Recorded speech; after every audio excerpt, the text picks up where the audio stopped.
Hello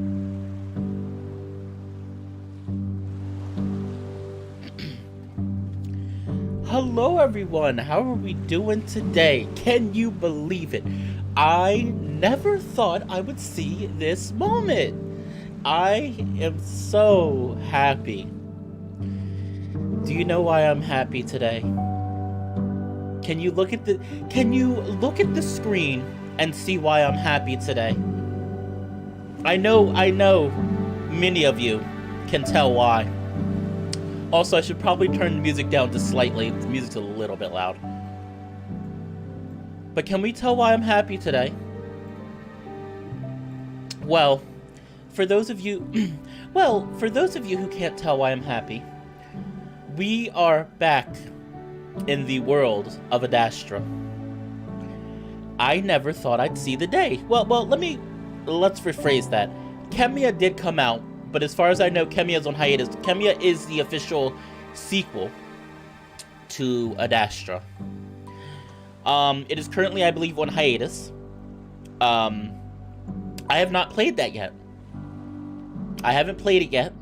I know my good friend Blad Lloyd played it, and he loved it. But then again, that stern man, he's always so serious. But when I talk to him in private, he's gonna probably kill me for saying this. When I talk to him in private, he cannot get enough of Amicus. He loves Amicus. He adores him. And and like I said for my review, for my kind of mini review, I love Amicus. I have no problem with Amicus. Amicus is a good and flawed character, but at the end of the day, he tries to do what's right, and he tries to learn from his mistakes. He has personality traits that don't leave, but he does try to learn from his mistakes. But anyway, we're not here for a review. This is not a review video or stream. This is I'm gonna butcher the name, and if I butcher it, it's okay. Interea? Is that how you say it? Interea? I think that's how I think that's how you say it, Interea. But anyway. Yes, Rough Gem. I was about to say that. Heads up, this takes place during the ending of Adastra. There will be spoilers, and I will say this much: if you have not played Adastra, or if you do not know what happens in Adastra, I would highly recommend avoiding this. I've played Adastra on this channel. If you really want to watch Adastra, watch my playthrough. Watch my playlist, because I did Adastra, and it was fun, and I liked a lot of things about it, and there were some slight issues I had, but at the end of the day, I believe I'd given it an 8, now it's a 7.5, but I gave it a 7.5 out of 10, which is good. Not great, but good. So anyway, we're gonna get started.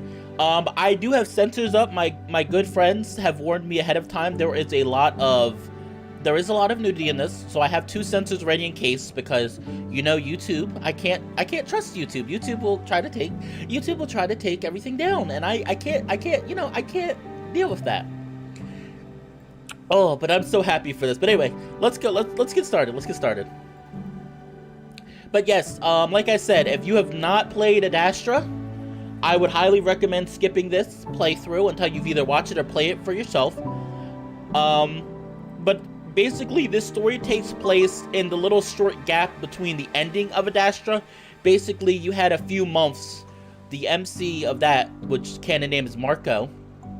Marco and Amicus basically had some time to be with each other before the MC had to return to Earth. It's okay, Rough Jim. Go check out my playthrough. You should go check out my playthrough. You'll probably enjoy it. Or play it yourself, actually. Probably better to play it yourself. But we're gonna get started. So like I said, this is going to be interesting because I remember I did have some slight issues with the ending of Adastra, as well as a few pacing issues, and this has I've been told that this is meant to kind of fix those a little bit for fans. So we'll see. I'm gonna see what happens. I'm gonna be honest. I'm gonna try to play through the whole thing. Depends on how long it is. If it's too long, I will come back to this later this week. And I did want to say also, for people who are waiting for Black Sad, I did record an episode of that a few days ago, and I just finished it. The only thing waiting is the thumbnail. I probably won't get to the thumbnail today because I'm trying to see if I can stream here on YouTube, and then I'm going to go stream on Twitch, which, if you're interested in watching my Twitch stuff, link is down in the description below. So, all right, here we go. So that's the plan then. Oh, it's the monitor. All right, monitor. What are you doing today? Because I didn't like the monitor. Remember, I really hate the parents, and it's pretty much a creation of the parents. Oh, really? Should be fine with spoilers. I think this takes place between Lover's Day and Marco's vision. Oh, yeah, it does. Oh, you're talking about, yeah, it does. But I mean, for people who haven't played it and don't know, I'd just like to warn them ahead of time. And once again, if the volume is wrong or it doesn't sound like you can hear me quite clearly, let me know. I'll try to fix it on my end as best as I can, per the usual. The dragon floats at a single, isolated point in the vast universe. You know that whenever I speak, it is with the utmost respect. Don't you know it all? If that was sarcasm, you would know. So I ask. I was trained to speak with unfamiliar beings whose existences escape my comprehension. You do not need to accommodate me. There's a pause. Actually, why are you distracting me like this? You know the Galleons were actually easier to speak to. Apologies, it is not my place to speak of such tender things. You do have such tender feelings. Indeed, that was sarcasm. But let me speak seriously once more. After botching their first mission so terribly, don't you feel the human and wolf have been through enough? Why risk their livelihoods once more? Yes, not my place. Well, despite your best efforts, there remain sentient feelings of empathy within me. Yes, fine. I shall begin watching. He claps his paws together, honing his concentration, focusing it down from the vast stretches of the universe, from dimensions unseen, down to a single being in his own realm of existence. A single being on a single moon in a single bedroom next to his wolf. He summons this being with a simple name. Marco? He mumbles quietly. And he disappears into a whirlpool of bending light. Oh, wait, I wanted to choose the name. Hold on, do we not get to choose the name this time? I didn't get to choose the name. Oh, I do. Alright, because I was like, do we not get to choose the name? Okay, everyone, what name should I go with? Because obviously I can't choose Melissa, because Marco, is canonly a guy. So what other name can we go with? Should I stick with Marco, or should I try to go with another name? I don't even know what was the name that I chose? Well, I think the name for the character I chose was Mark. I think when I played the original, I chose Mark as the name. Should I choose Mark, or does anybody have any other names I can choose? Because, I'm okay with pretty much any name for the most part, as long as it's not, as long as it's not vulgar. Obviously, I mean, that's an obvious one, but I have to say it because this is the internet, and you know how people are. People don't like to be told that they can't say vulgar things on the internet sometimes. So...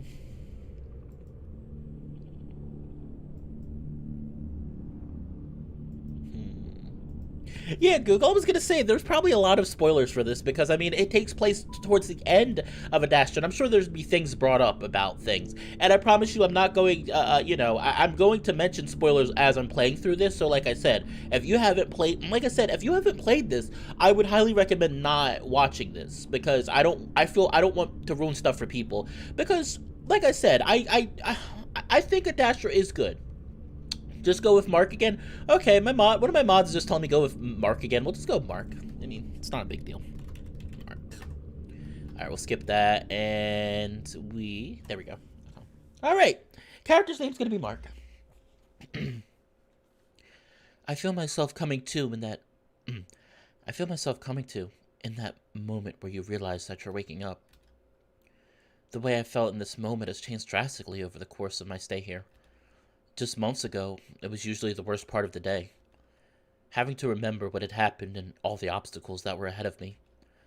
Most of that stress ended with the fight at the amphitheater. Now that feeling of dread has evolved into, well, another kind of dread. The day I will have to say goodbye is drawing nearer. Still, along with that feeling comes one of love and relief.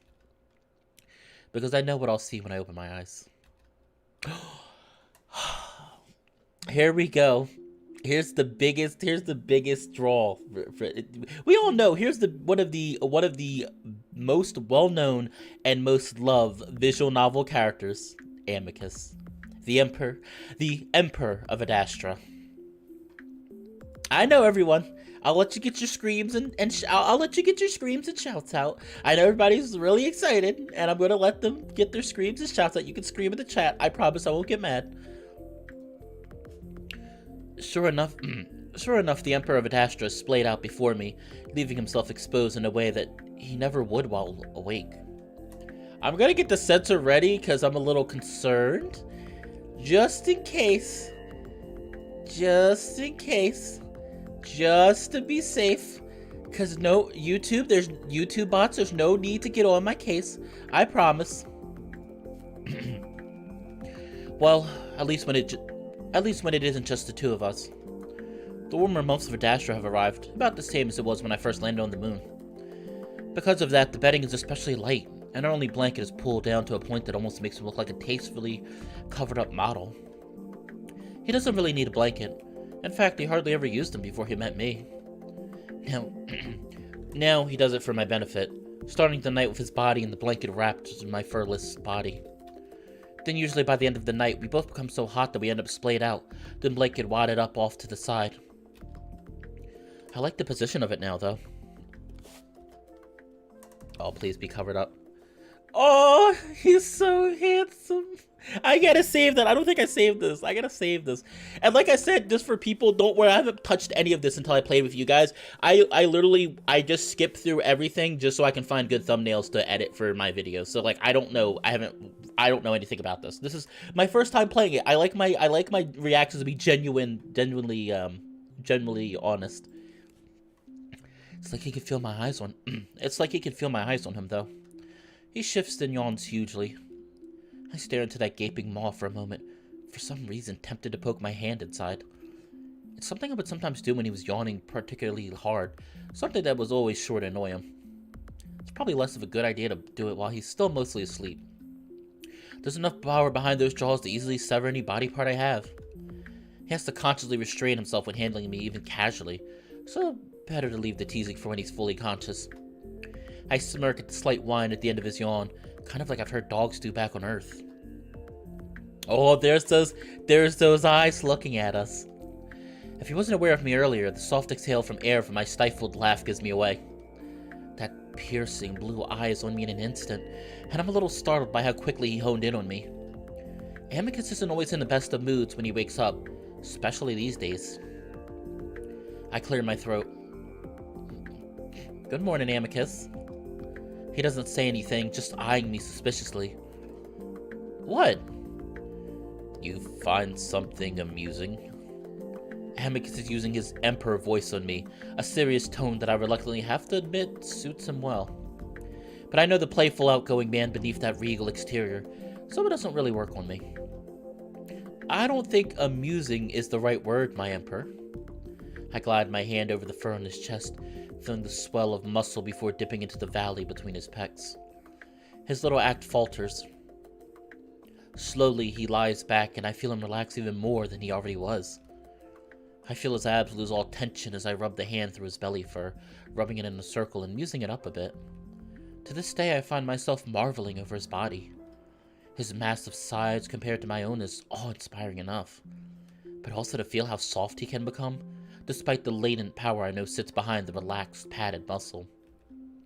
It's something I got to feel regularly at night now, my hands clasping his sides while his chin is against the top of my head.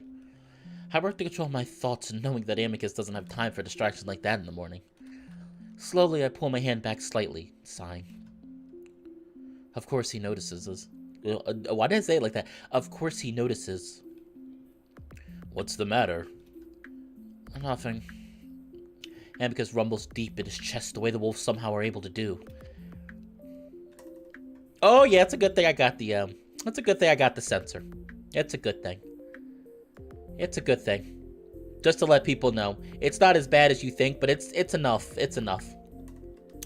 Then he turns heavily onto his side. Look at those muscles, by the way. Like, I swear, Haps, who is the character artist, Haps, the character artist, made Amicus bigger. Because he looks a lot bigger. He looks a lot bigger than he looks a lot bigger than he was in the other in Adastra. A whole lot bigger. I'm sure people don't mind though. Then he turns heavily onto his side, purposely keeping his paws up so that he stays exposed, encouraging me to keep rubbing. And also probably just enjoys showing off what he knows I really like. You are the one that always brings up our communication, as you put it. He breathes in deeply, his chest swelling out and his stomach sucking in a bit, showing off his figure. So, communicate with me, Mark. I know you need to go to work, but I like being with you here, that's all. Still, my hand reaches out, smoothing over his side down his ribcage before resting on his side, and I feel the skin and muscle beneath twitch slightly. That's almost convincing. But if you do not tell me the full truth, I will pin you and smother you while nibbling your ear until even Neferu hears you across the palace. You'd like that to happen, wouldn't you? I eye the giant paws that Amicus keeps relaxed near his head. You would like it even more. Neferu might like it most. He's weird like that. I open my mouth to keep up our banter, but that's when Amicus does roll over before coming to a stop, with his body arched over mine. Just to be safe. I don't know, I'm really worried. That's why I'm trying to make sure nothing happens. I really want to enjoy this VN for you guys, but I don't want to, I don't want to get shut down. I really don't. He keeps himself on his knees and elbows so as to keep his weight off of me.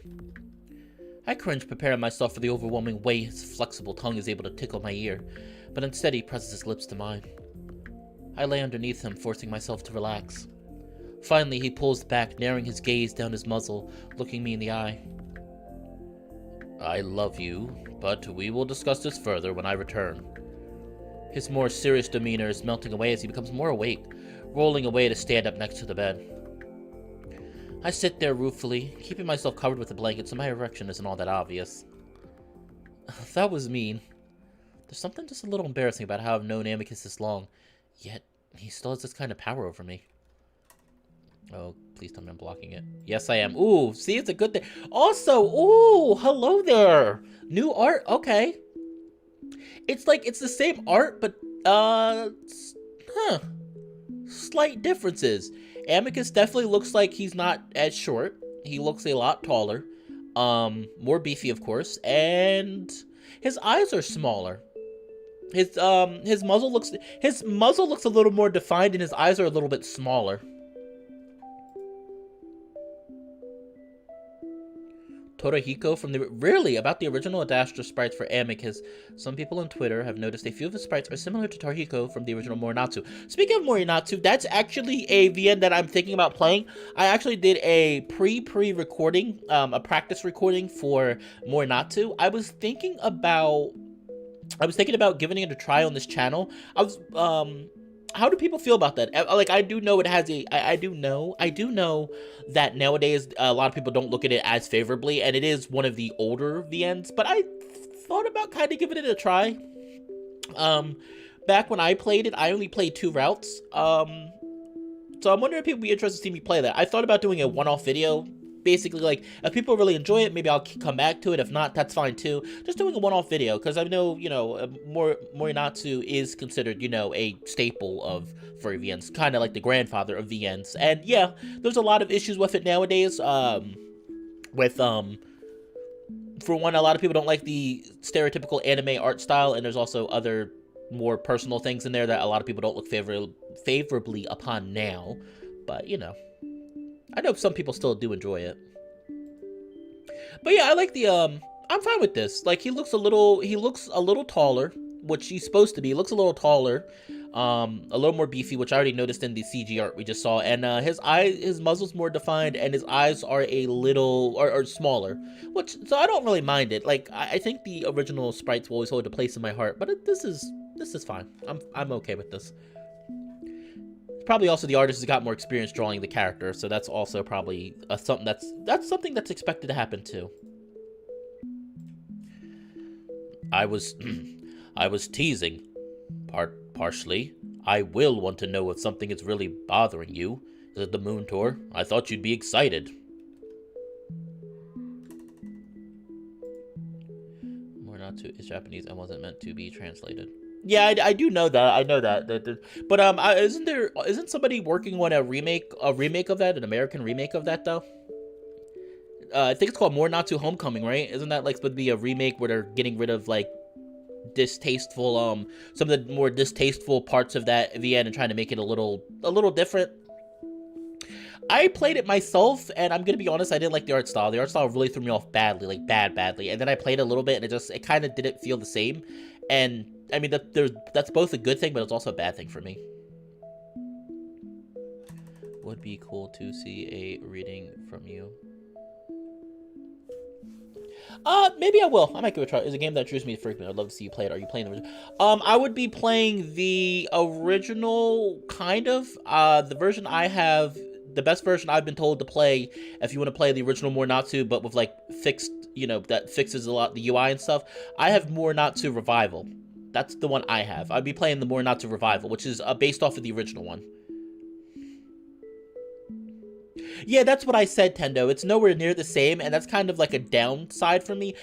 And again, I understand where people come from with some of the things that are in More Not To, because for me, when I played that VN, I played Shunsrao, and I played...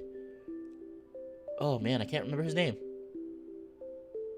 Tatsuki? Was that his name? Tetsuya? I think it was Tatsuki. Yeah, it's Tendo. It's not even that. I'm gonna give a quick explanation and keep going because I really want to get through this. It's not even that the art style is just too different. For one, there's glaring issues with the art style, and there's glaring issue with the art style to me. For one, all the characters have the same body type. Like all of them look exactly the same. Besides like tall or short, but they all pretty much have the same body type, which throws me off. And the eyes look terrifying. The eyes are like cold and dead eyes, and I didn't really feel for it. I mean, if people who enjoy it, that's fine, but for me, I didn't like it. I played a little bit of it, didn't like it, uninstalled, and I don't plan on playing it for this channel. But anyway, back to the good VN. No, let me stop. I give credit to the people working on it. I am, seriously, I'm fine. I'm just glad we get to have these moments in the morning before you leave, and the week ahead, too. Aya's demeanor. Now it looks like something's bothering you. Oh, please tell me it didn't block. Okay. Oh, I'm just making sure that the thumbnails, I'm just making sure the censor is still working. It's strange with you. You tell me something, yet half the time it feels you are telling me the opposite. It's like... Okay, now this looks a little awkward. Okay, I'm gonna admit this sprite looks a little awkward. Look at his hand. It looks like he has It looks like he has like 2 fingers, but 3 claws. Like his 2 fingers on the right look like they're fused together. There's not enough of a line definition to like understand that it's 3 fingers. He pauses. I narrow my eyes, knowing what's coming. You're a bit of a female. Oh no! Oh jeez. I keep my expression stone cold, knowing that he's just trying to coax me into talking more. I also know if I act offended, that will just give him the satisfaction of seeing me contradict myself when it comes to gender equality. You're late. Yes, was just joking, I get my own satisfaction in seeing Amicus flustered over his failed attempt at teasing. I roll my eyes, waving him off to show that it's alright. We will talk later today for sure. Before we leave. We'll have all week to talk. Better hurry before Virginia uses comm to call you. Right. Amicus hurries around the room, grabbing his cape and trousers before disappearing into the bathroom. He skips his usual shower, though he at least brushed his fur. He leans over, kissing me again quickly this time. Okay, we can get rid of the censor now. Oh, we can get rid of the censor. I like this pose. This pose looks a lot more regal. I like this pose a lot. My meeting should only go to the 11th hour. See you then. You'd better be looking forward to our holidays. I am. Later. I smile back at him, which seems to satisfy the wolf before he disappears out the door, leaving me alone in the bedroom. Uh-oh. Just extremely stylized. I mean, I don't mind that. I don't mind that too much. It depends on how stylized it is. I know people will say art, and it is true. Art is in the eye of the beholder, but like for me, I do think there is such a thing as bad art. That being said, doesn't mean you should encourage people, but I do think there is such a thing as bad art. Like some people are like, oh, well, this is just my style, and I've watched a lot of art intro videos and stuff, and a lot of times when people say, oh, it's just my art style, a lot of times it's people just saying that to make up for the shortcomings. There is such a thing as having, being a really good artist and having a good style, but there's also such a thing as just not being good at drawing certain things and just saying it's your style so you don't have to improve, which is not the way to do things. I listened to his heavy steps thunder down the hallway before sighing heavily again. What do you think, Com? Does the 11th hour really mean the 13th or the 14th? The 11th hour refers to the 11th hour in the 19-hour Adastrian day. Thank you, Com. Please pick up where we left off yesterday in Adastra history. Very well. Oh, I like seeing that. I like seeing the MC trying to learn more about Adastra. I start to get ready myself, but at a much slower pace than Amicus. Meanwhile, I listen to what is considered the quintessential record of Wolves on the Moon. It's taken me several weeks to get through it. It began with Drusius 10,000 years ago, the moment he named the moon Adastra. Pre-Adastra, the time of matter, is something I probably won't be getting to anytime soon. It's probably for the best considering how much more fractured and confusing the moon was in those days. Adastra's history is an easy-to-follow, simple line of emperorship, though it does start to blur together after 10,000 years. I've started to perk up a bit more as it's near to the present day, especially with the mention of Amicus' father. Though as I've gotten deeper into the history, I find myself wanting to pull back. While the woven approach has always been brutal, it's becoming more difficult to listen to now that it's focused on the father of my lover. Amicus seemed excited for me to learn that part of history, his own history, really. I haven't told him I've gotten to that point yet, though.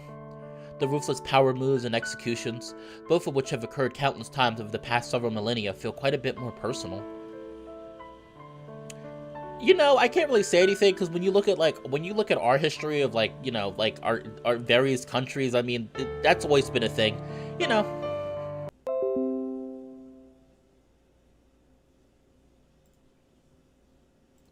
Okay, sorry about that. I was getting scared. It just started doing a disconnect. It's like, oh no, please don't do that. I'll repeat this line just in case.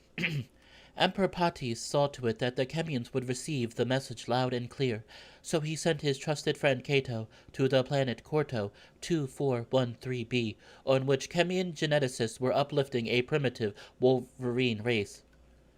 At this point, I'm getting into the beginning of the Kemian War, the third one. Even the tone of the record seems to have become defensive. Just 57 light-years away from Adastra, this was an affront to woven sovereignty. Cato thus cleansed the planet of the Kemian crime and returned peacefully to Adastra with no further bloodshed. Upon Cato's return, Emperor Patis received him with much fanfare. Hold on, Com. I just finished pulling on my robes and now I sit on the edge of the bed wondering if I really wanted to know. It's not like I can change history. Is it worth knowing something that's already done, that might paint my view of Amicus' own father in such a bad light? Well, the answer is yes. Understanding the wolves is the point of why I'm doing this. Com, read a Kemian counterpart to Adastra, a History, Chapter 12, Section 2. There's a pause. It doesn't take a genius to know that what I just heard had been whitewashed to almost non-existence. Luckily, the Kemian that wrote this correction to Adastrian history organized the volume in a way that mirrored Adastra history. She wanted it to be easy as possible to find the Kemian viewpoint in all of Adastrian history. Of course, Amicus doesn't know I've been pairing Kemian records with Adastra's own. But I just needed something to balance all of this out. As people like to say, history is, as I like to say, history is always written by the victors. You will most times history is written by the victors, and a lot of times that involves perhaps, perhaps evil or horrendous acts that we would see as, acts that we would see as horrendous or evil are a lot of times wiped away from records. There is such a thing. And it, it sucks, but it's true. The planet Adastrian was first explored by the wolves 15,324 years after Kemian's unification. After discarding the planet as barren of promising sapient life, Kemian requested rights from Adastra to explore the planet themselves. This was granted after a price was negotiated and paid in precious metals. Exploration began in 18,342, and within 2 months, a promising sapient life form was discovered in the form of underground-dwelling wolverine creatures. Uplift was initiated, but just 200 years into the project, Adastra finally learned of this sapient life form they missed centuries ago. Instead of initiating talks, the wolves launched a surprise attack, massacring over 500 Kemians and 135,000 uplifted Wolverines. Only 2 Wolverines were recovered by a rescue mission several months later. The atrocities committed against its peaceful uplift mission included extensive use of incendiary weaponry. Neferu, the lead of the rescue mission, recalled the burnt corpses were left scattered in the hundreds across the region, left amongst the ruins of homes, schools, nurseries. That's enough for today. Yikes, that's bad. Yes, Mark. I've rubbed my eyes with my hands, already feeling tired. I could just tell myself that this is someone else's problem, a sin the wolves have to answer to themselves. But because I'm with Amicus, a part of this civilization, and he seems so stubborn about only having pride in his culture, well, I need to address this somehow at some point. I don't want to always take the Kemian's word over Adastra's, but considering that the Kemians tend to admit when they've made mistakes, it naturally makes me trust them more.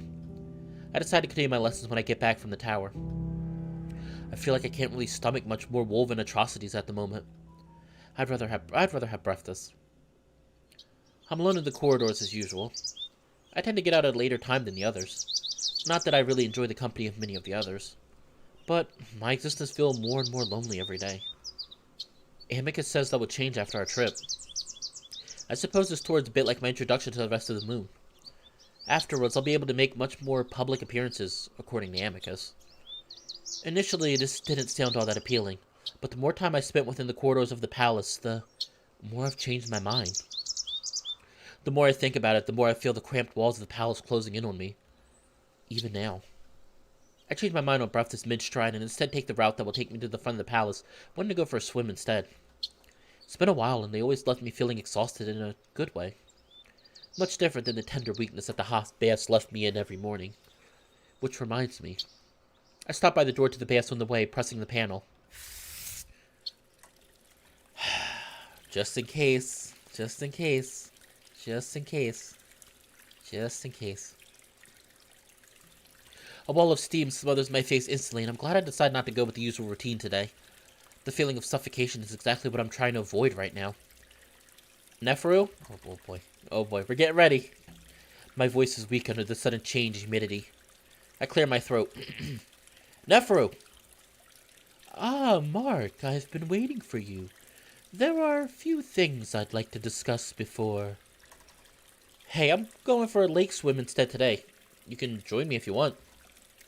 There's a pause that goes on for a notable amount of time, then a sigh. There's an echoing sound of sloshing water, then the smacks of it hitting marble floors. Oh gosh, yep, I thought so. I knew it. I was like, I knew it. I was like, it's coming up. I was like, I gotta block it. I knew it. You have quite the knack for choosing the worst of days, you know. Hey, hold on a moment. Oh, jeez, it's blocked. Is it still blocked? Okay. I'm already moving back into the hall, knowing Neferu well enough at this point to not just stand there and let him prattle on. Why would you choose the harsh cold of the murky, slightly polluted lake over the comforting warmth of mineral waters beyond me? And with no time to make myself decent, thanks for that. I side-eyed the big jackal, wondering why I didn't take the time to at least grab a towel. Hey, it's up to you. I just didn't want to leave you hanging in the baths expecting me to show up. Neferu slips on the marble before catching his balance in a stumble. And why are you naked? I was just going to wait for you by the lake if you were going to come. Nothing you haven't seen before, huh? Not in the halls of the palace. And who else might see us? Anyone, but I'd be most worried about Amicus, if I were you. He comes back early sometimes. Yeah. It's blocked, okay. Yes, I suppose that would be a worry. Woven jealousy knows no bounds. We exit the palace into the gardens. I think he just finds you annoying. Annoyed by his own jealousy? Maybe. I roll my eyes and start stripping off my robes on the beach, Neferu waiting patiently while I do. Speaking of an angry Emperor Amicus, I doubt he'd be happy to see you swim across the lake without safety measures in place. He and everyone else here just need to get used to the fact that humans aren't like other primates. Accidents happen, no matter the species. Neferu's concern for rules and safety seems so out of character for him that I just can't take him seriously. Race you to the island. My muscles are so loose from the hot bath. I slap the water so it splashes Neferu's body, making him gasp. Neferu looks kind of the same, but I do notice that his head looks a little bigger than usual for some reason. Looks a little big. Well, warm up then. Feeling giddy for the moon trip, I assume. It's just nice to be out of that stuffy palace. I start swimming, and even though I have a pretty good head start, Neferu catches up easily, though he swims alongside me at a measured pace. Unlike the wolves, Kemians are rather good swimmers, or at least Neferu is. I start wondering if I should have listened to him about safety measures. At least a sightseer to have something to cling to in case I cramp, or something. I can remove the sensor. I'm not too worried, though. Sure enough, just as I feel my limbs starting to give out, I touch the sandy floor of the island.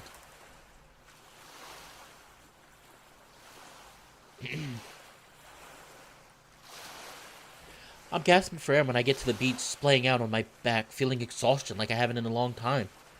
I'm vaguely aware of a slightly panting Neferu behind me, following me onto the beach. I suppose now that you realize how foolish that was.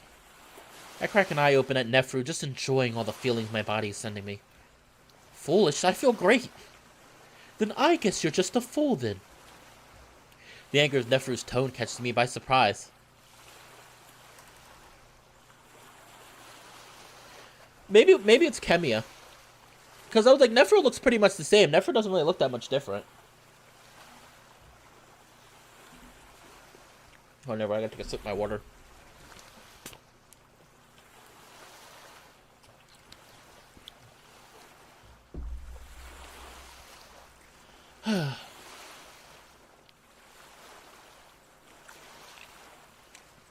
I prop myself up onto my elbows, looking at him carefully. You alright? I am fine. You, on the other hand, were seconds from drowning. The odd spontaneous feeling I've been under the spell of suddenly dissipates. It's quiet for a few seconds, and Neferu goes about shaking off and grooming his fur. Hey, listen, it's been a while since I've done a lot of swimming. I didn't know I was so out of practice. I'll be more careful next time.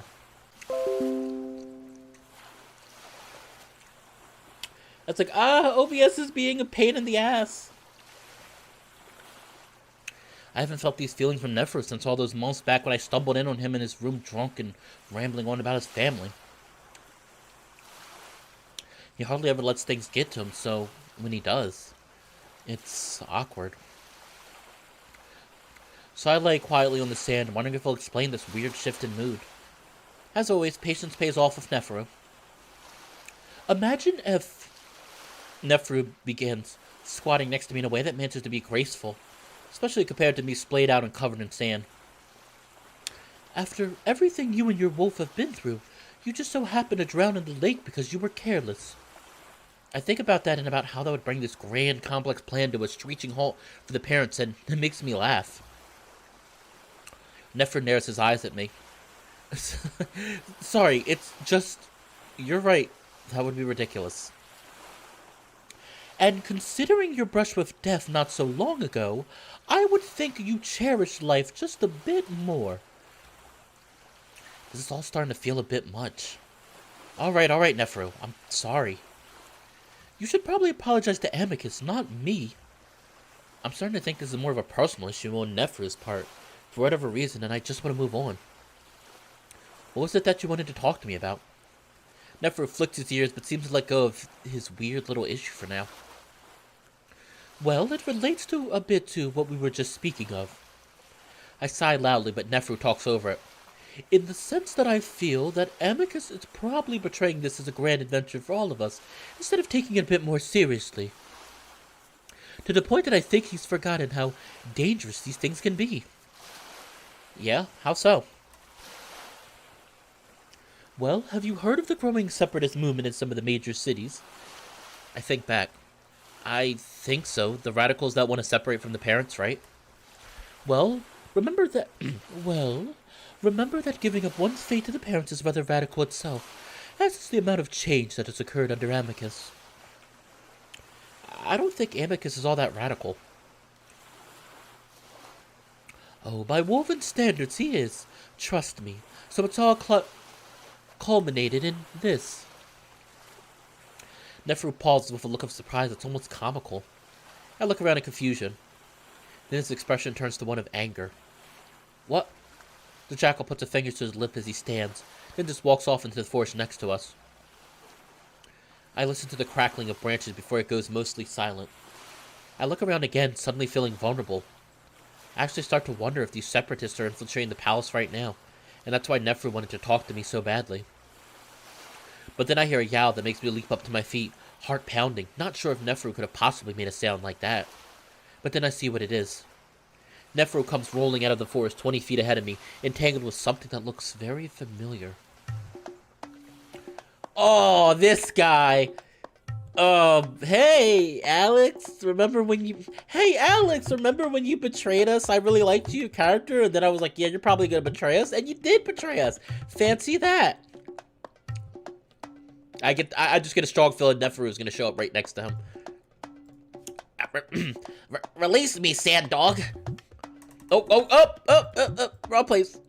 I thought I knew what it was gonna do. I thought I knew what it was gonna do. What's the matter, Alex? We were doing this not so long ago, and you very much enjoyed it. We are known for our acting abilities, as you know. Yes, but you are a terrible actor. You never can resist manhandling me, you brute. The tables have turned. I remember when you couldn't keep your paws off of me. Yes, well, perhaps I mistook you for being better endowed. Did Cato kick you so hard that you shrunk somehow? Oof. Out. A dick joke. That's not cool. Oh, a dick joke. That is so wrong. That is so wrong. Yeah. Neferu suddenly lets Alex go, letting him faceplant right into the sand. The water is simply cold, Alex. A likely excuse. I've been watching the whole exchange with my mouth slightly open. I haven't seen Alex in months. Not only that, but the interaction between the two of them is definitely weird. Like they're both used to doing it and liking it. Neferu collects his breath first from their little tussling match and narrows his eyes down at Alex. Enough stalling for time, Alex. Why are you still spying on us when your cover's been blown and you have no communication with your home moon? First of all, we were here first. I shouldn't be suspicious that you've come to spy on me. Cassius is here? What a bossy bottom. Oh no, Google. Google, I like that. Alex, the bossy bottom. Or the top that thinks he's the bottom that thinks he's the top. Yeah, that's what I do too. Neferu is a good example of how to write a cocky and overconfident character in a fun way, and not in a good way. Not not an annoying way. I look around, not sure if I'm actually wanting to see the wolf or not. Our relationship is definitely complicated after everything that has happened. Alex seems to notice me for the first time. Oh, Mark, you are here with the jackal. How are you this... Alex, don't. I guess I sound fed up enough, and Alex cuts his usual spiel short. Rude? Oh, I'm rude? I take a step forward and Alex stiffens up. Neferu quickly steps between us. So, Cassius. That is none of your business, Jackal. I'd say after the way you two have treated me, that... Alex, get me that damn vine antenna thing. I'm tired of holding this. Alex makes such an intense, feline, hissing sound that if I could, I'd lower my own ears. He was like...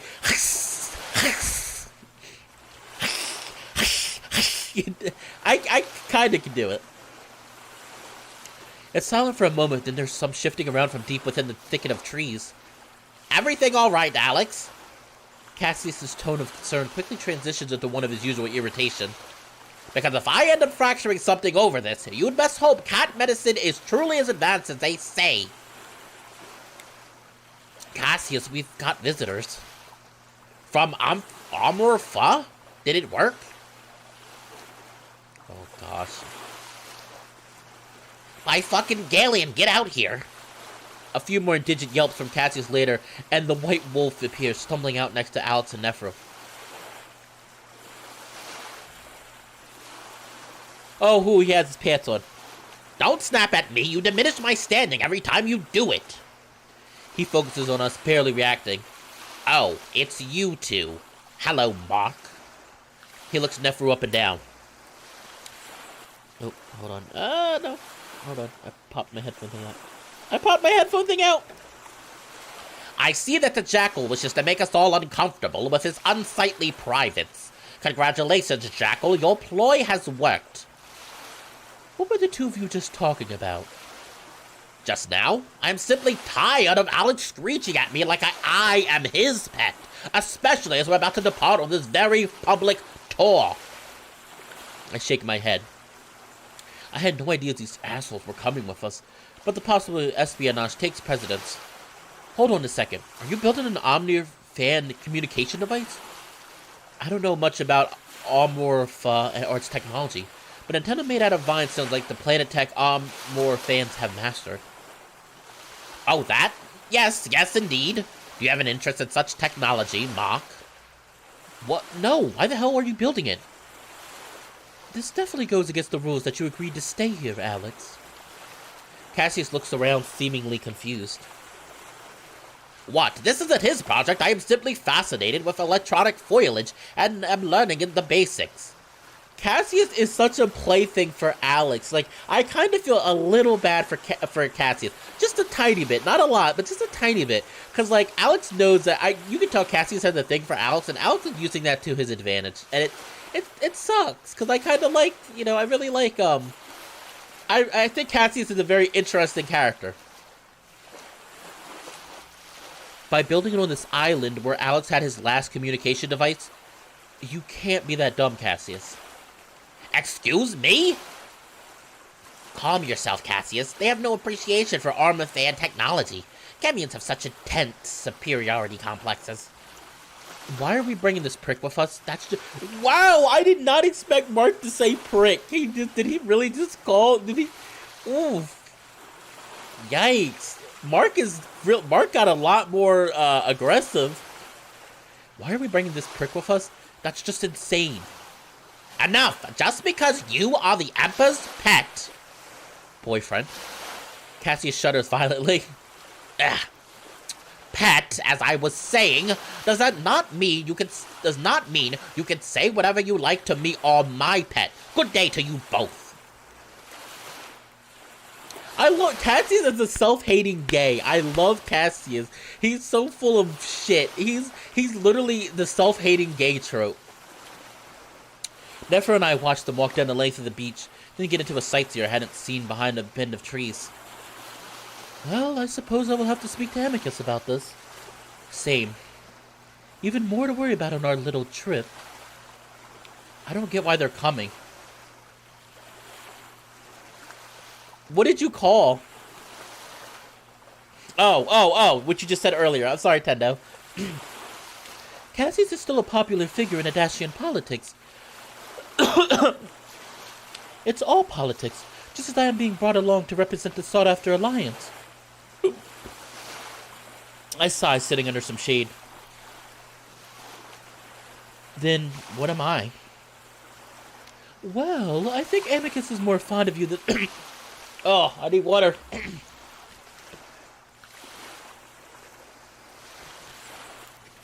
I'm like, I need water. Well, I think Amicus is more fond of you than the rest of us. But otherwise, most Adastrians haven't seen a human in person. Might as well get them used to it before your species' entry into the Alexios.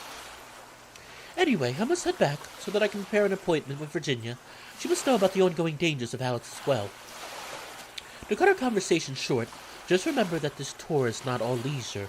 There is a great deal of danger when it comes to these separatists.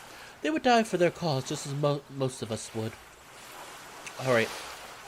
Though do allow yourself to have fun. Just with caution. I'll head back now and send a sightseer. Don't think about swimming back without one. I nod and Neferu heads off still naked, though back to his old self at least. I can remove this. As I wait for the sightseer, I lay back in the cool, shaded sand and fall asleep. Oh gosh! Oh shit! No! I just got rid of the sensor. No! Fuck! No! I just got rid of the sensor. The game, why do you do that to me? I felt safe. I was like, okay, I'm pretty safe. And the game's like, nah. I'm like, I don't think so. I was like, oh, I'm safe. And then the game's like, nope, nah, I don't think so. Jeez.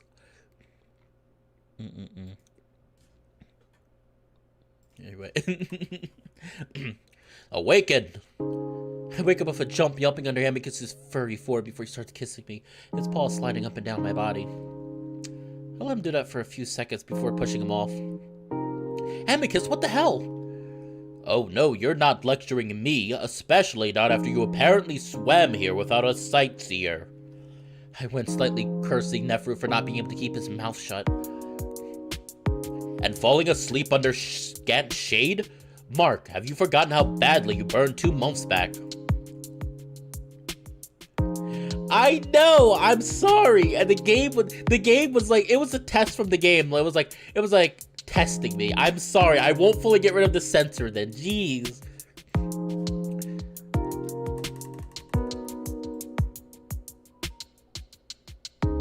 My YouTube recommendations have caught up to me, it seems. Has this really recommend? Well, Mr. YouTube account got suspended. Has this? I'm surprised that my video got a recommendation for whatever you were looking at.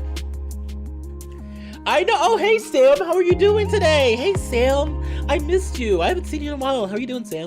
Doing good? I like this music, even though this music doesn't feel like... This music doesn't quite feel like... This is something I would listen to at work. But it doesn't feel like... Or something that I would relax to while I'm lying in bed, but not really sleeping. But it doesn't really feel like it matches with this kind of game. Seems like something you would have playing in like a high school VN. How could I forget? Amicus was so horrified by the prospect that he questioned how humans survive with so few natural defenses. I'm becoming more concerned about you every day. I rub my eyes as Amicus helps me to my feet.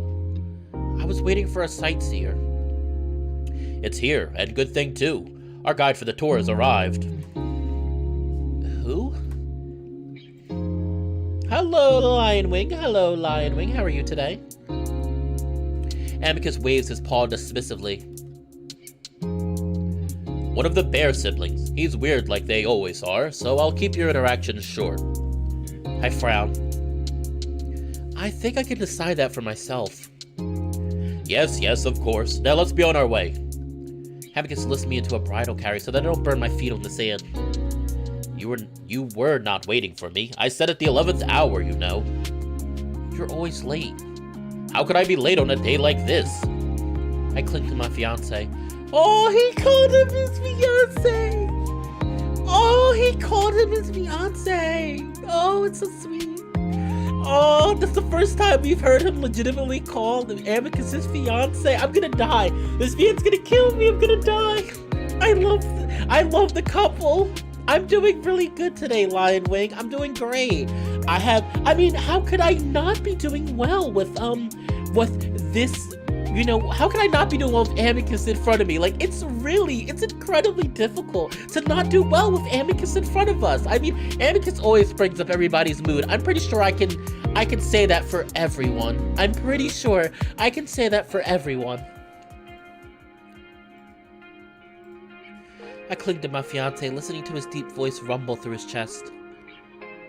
Have you packed your essentials? Don't worry, I have not either. Let us prepare for our journey together, Mark. I hope you're excited, because I have much planned for just the two of us. On our way to the sightseer, I look back at the forest, and it's then that I remember what had happened before I'd fallen asleep. Wait, did you know Cass and Alex are coming? Yes, that was a bit of a last-minute addition to the plan. I did not know if Cassia's schedule would be free when we departed, and it turns out it was.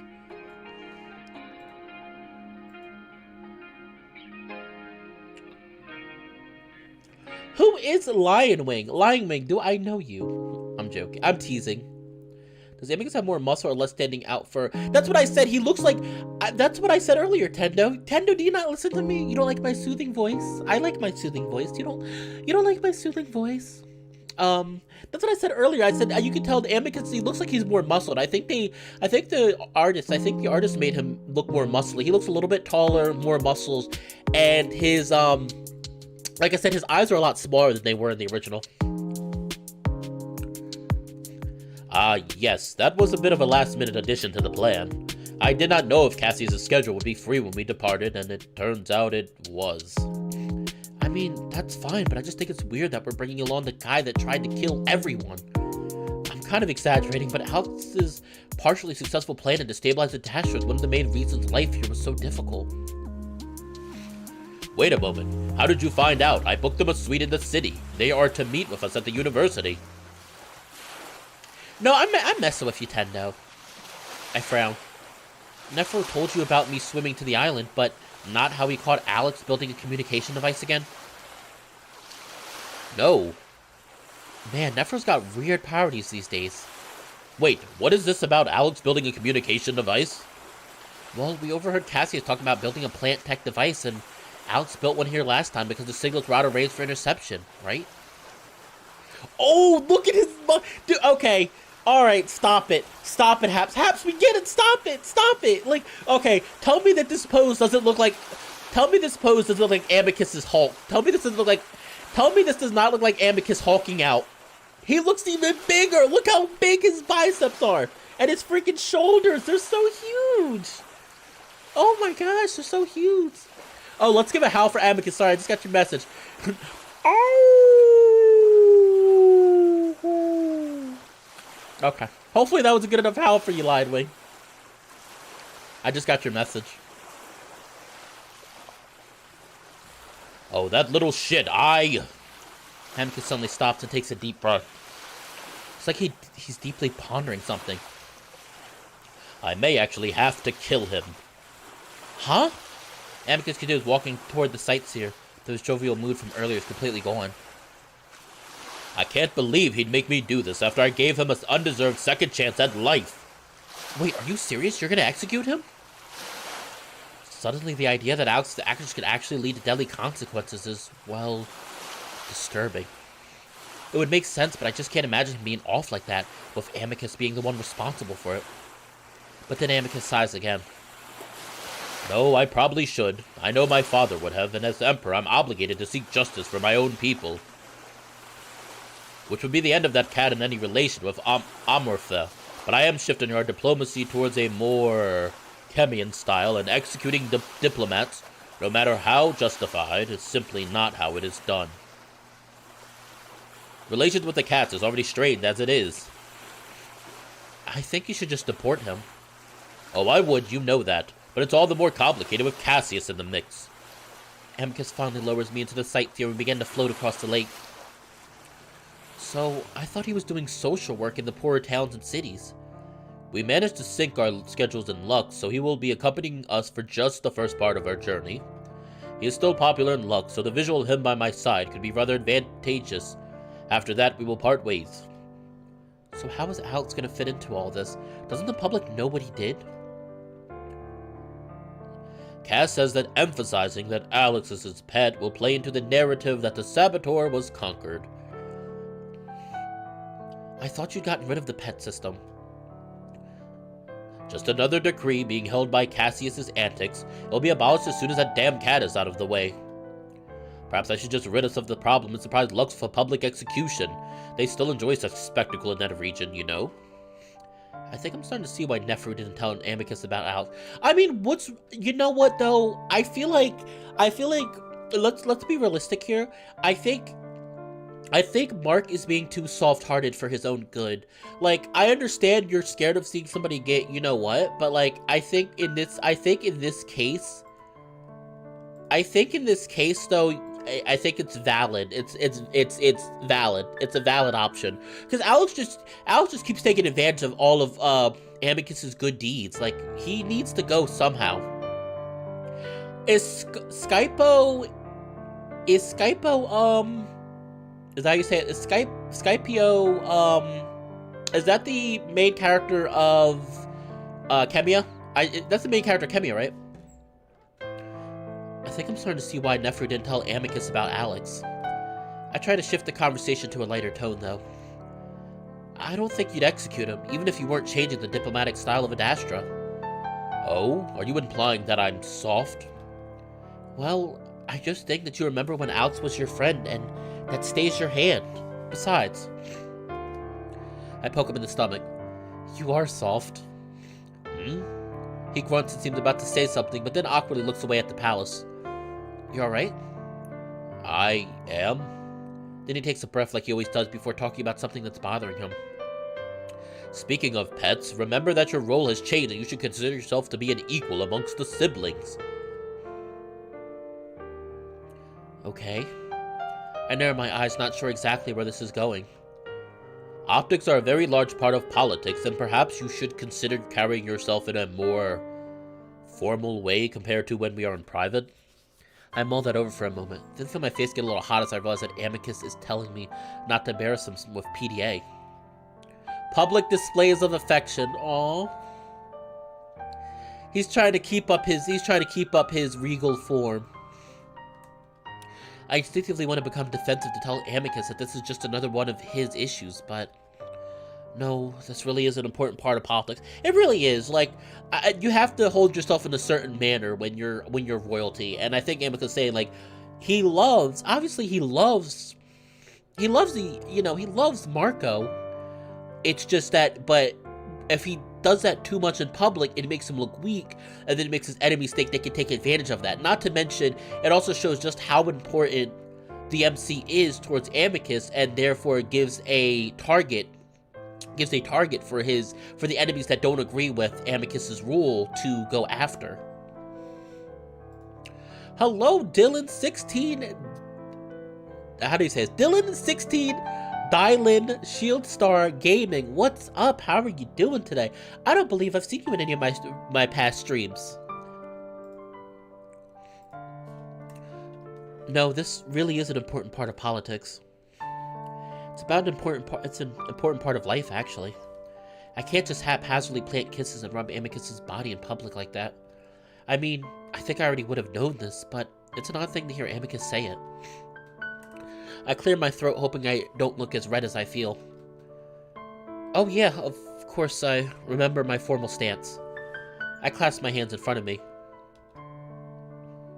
When we arrive at our imperial villas, it will be different. You can do whatever you'd like to me then. Yeah, definitely. My failure to ban her back like usual isn't lost in Amicus, and the silence becomes awkward. Something that doesn't happen very often these days. I'm not sure why, but I'm not sure why I feel so deflated. I suppose it can't speak. I suppose it could be because I didn't really process the fact until now that this could be a glimpse into my future life with Amicus. Lots of formalities. I'd accepted this fact months ago, along with the fact that it's very likely that I won't ever feel at home. Both on Adastra and on Earth. I'm sorry if I said something foolish again. It's just that with politics, you must think of both. No, you're fine. It's a time and place sort of thing. It's just, well, I hope I'm able to do things right and that I don't screw up and embarrass you somehow. Mark, if you manage to embarrass me half as much as I embarrass myself, I will be genuinely impressed. Besides the thirst for Amicus. Oh no, does Skypio have a thing for Amicus? I swear, if Amicus and the MC do not get together, I will rage. I will boycott. I will boycott the whole Echo Project. I will boycott Echo Project. I think Amicus is underestimating my abilities. Well, I'd like to not embarrass you at all. You already have enough to worry about without me causing problems with stuff like optics. I honestly should probably stay in the villa until you finish all the important stuff. I'm generally trying to offer a realistic solution, but I can't help but feel that it's coming off as bitter. Amicus clearly thinks the same. Listen, we didn't go to hell and back only for you to then be hidden away like a bad secret. You are important, and not only to me, but all of Adastra. Public gaffes are not enough to change that. We finally reached the shore at that moment, and Amicus helps me out of the craft.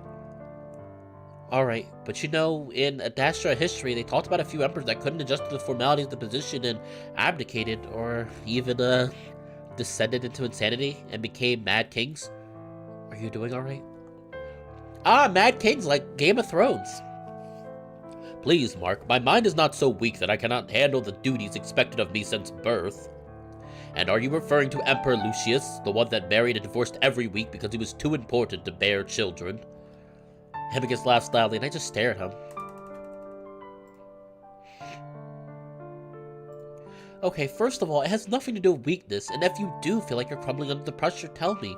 Promise me that. My tone brings Amicus's bravado crashing down like I hoped it would. Yes, of course. Just trying to add a touch of levity. Secondly, yes, I was talking about Lucius, and yes, he was real self-conscious about his stick not working to the point that he revived execution by immolation to punish anyone he thought might have mentioned it.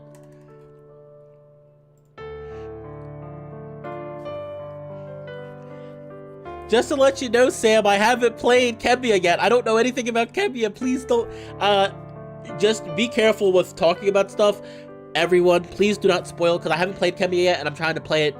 That's the next Amicus Universe, VN I'm gonna be playing. I'm pretty sure Kemian is on a, hiatus, as far as I know.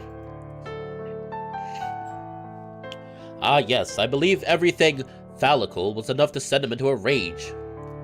It's a very Adastrian story.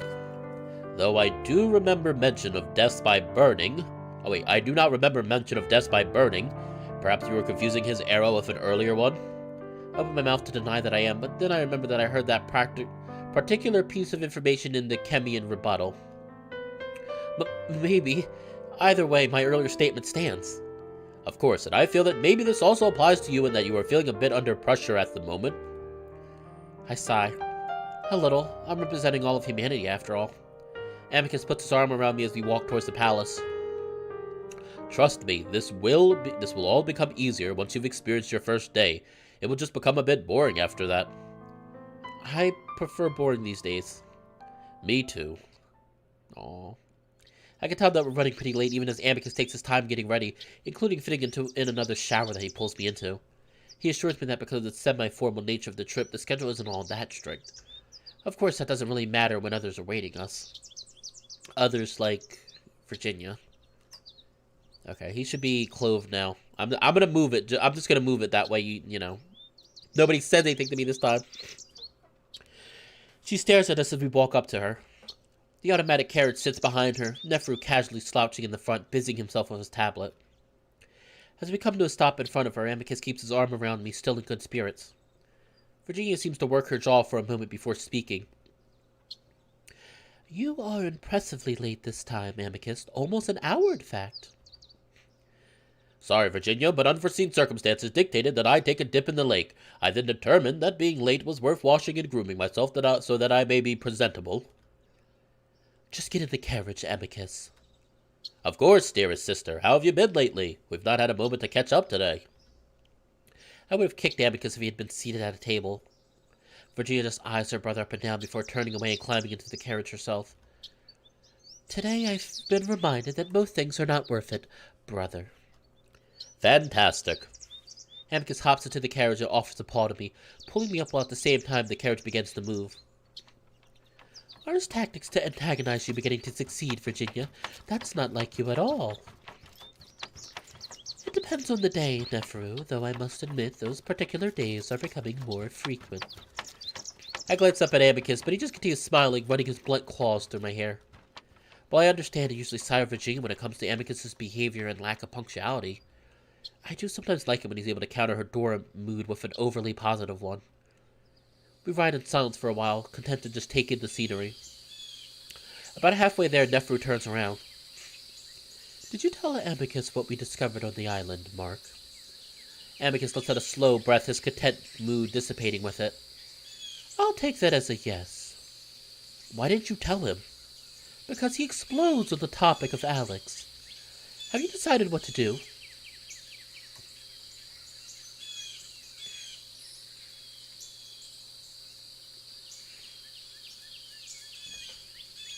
That's the thing, Tendo. I feel like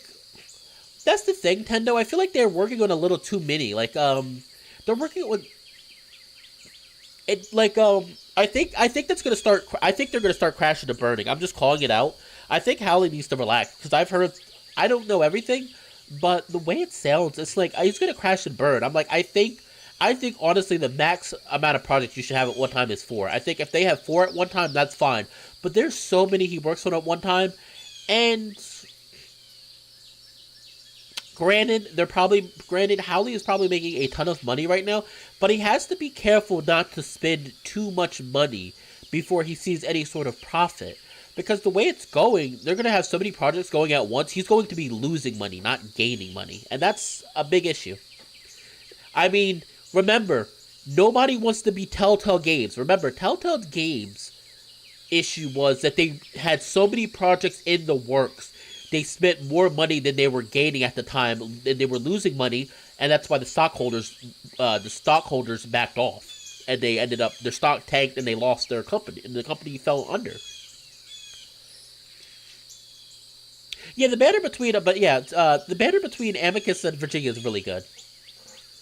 No. Well, you do have an advisor. Kill him. I'm sorry? Ooh. Kill him. The cat has done more than enough to deserve it. Not a public execution, mind you, but rather an accident. I go over what Virginia just said in my mind. Not really sure if I'm understanding correctly. This would at least deprive Altworth of one excuse for war, and if you truly feel you have no options in terms of deportation or imprisonment, I honestly recommend this route. It's asinine that we are allowing a dangerous spy to be so close to the Imperial family. See, I agree with Virginia in this regard. Like, Marco is trying to... I think Marco is still trying to understand how running an empire works. And I don't know if... I agree with Virginia in the sense of that Alex needs to die. Alex is going to do something that's going to end up backfiring hard. And like they said, as much as Cassius doesn't admit it, Alex is Cassius's boy toy. And Cassius is surprisingly vulnerable when he's close to Alex. And he probably lets out a lot of secrets that don't need to be let out. And Alex is going to gather them up, use it to his advantage, and something bad's going to happen. I really think something needs to happen to Alex. If it's not execution, something. Because Alex is going to do something not good. It is dangerous for all of Adastra. I shift uncomfortably. Well, I knew Amicus had been serious before. Virginia seems to be deadly serious right now. Meanwhile, Amicus doesn't react much at all, continuing to stare at the back of the bench in front of us while he goes on stroking my hair. The way you speak of death so callously for someone we know is quite unsettling. Neferu, while I thank you for alerting me to the issue, I am not in the mood for a lecture on the superiority of Kemian morality today. The bigger problem with the cat is that he's going to go back to eventually with all the knowledge he obtained here on Adastra. Have you not heard rumors of what the cats are planning? They claim the parents to be malicious. Even Adastrian never outright said such things. If I'd ever taken time to think about it, I definitely would have assumed that Virginia would have wanted Alexios executed. But our idea echoes of something in the past that I want to bring up, but I can't. It's a strange feeling like I'm choosing to stay silent because it's not my place, but also that if I tried to speak, I might not be able to. I also feel like we're being watched. This isn't a new feeling. It's something that I've been experiencing for the past several months. In fact, it started at the university we're heading toward now, and I tried to force the image of a contorted statue to the back of my mind. I lean harder against Amicus. They are in political turmoil for the first time in a millennia. In my opinion, it is simply a necessary reckoning with their identity and values. They will return to the fold as a stronger people, and we will welcome them back. Which would be a mistake on the part of the parents. Let's talk about the parents. When they know what the cats are capable of. Again, I don't really like the parents because they're so omnipresent, but yet they make so many mistakes, apparently. And then it's just pushed aside to be like, oh, but it's the parents' will. It's the parents' will and not bad writing. Cough, cough. Reminds me that I'm under their control in so many ways, and right now I can feel it more than ever. I open my mouth, feeling the mechanical structure in my throat strain and protest, jammed as if it had stopped working. They have my voice, and I know they're using that against me right now. I grip into Amicus's thigh, and I hear him grunt and shift to look at me. Mark, are you alright? He says it in a low voice so I won't interrupt Virginia and Neferu. I won't be silent. I won't! Oh, what the freak? Wait, so were the parents personally be like, oh no, he can't say anything? Isolation, excommunication, imprisonment, even execution, all are not behind reason given the cat's actions. Yeah, something needs to happen. And it weirds me out that supposedly the parents don't want anything to be done about Alex? I don't know. And I know the excuse is, oh, well, we haven't seen the whole story yet. Well, yes, maybe that's true, but again, maybe we should have I don't know. Amicus jumps as my voice makes an odd, glitchy droning sound before seeming to kick back into working order. What was that? Are you alright? Yeah, sorry, something's wrong with the throat machine the parents stuck in me. It's working now. Oh, that's right, they did give him, I forgot. They gave him that thing to heal his throat. I look at Virginia. I just wanted to say that I am completely against killing Alex, and I would rather you not talk about it in my presence. I noticed then that I'm heaving for breath. I planned to say it in a calm, firm sort of way, but something was trying to stop me, and that's left me even more unsettled than the assassination talk.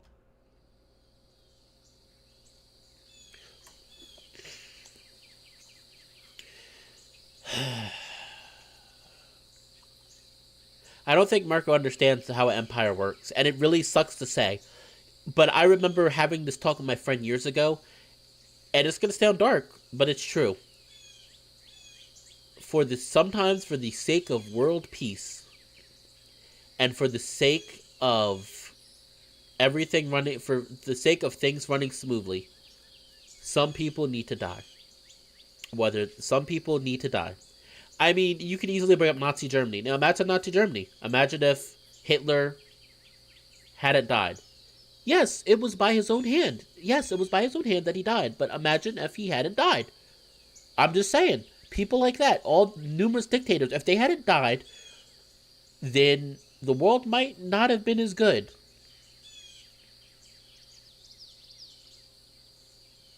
Yeah, that's what I said, Chase. Chase, you were exactly right. Chase said, for people that can't see the live stream, Chase basically said that he enjoys the series for the political intrigue a lot more than the supernatural elements, and I agree. That's why I said I think this series would be a lot more interesting for the political intrigue. I feel like you could have had the same story for the most part without the political. I think you could have the same story without the supernatural elements, and I still think it would have been just as good, if not better. I think the parents, especially the fact that they're this omnipresent species or quote gods, kind of ruins a lot of the story for me. But it's not bad. I just think things would be a little better without them.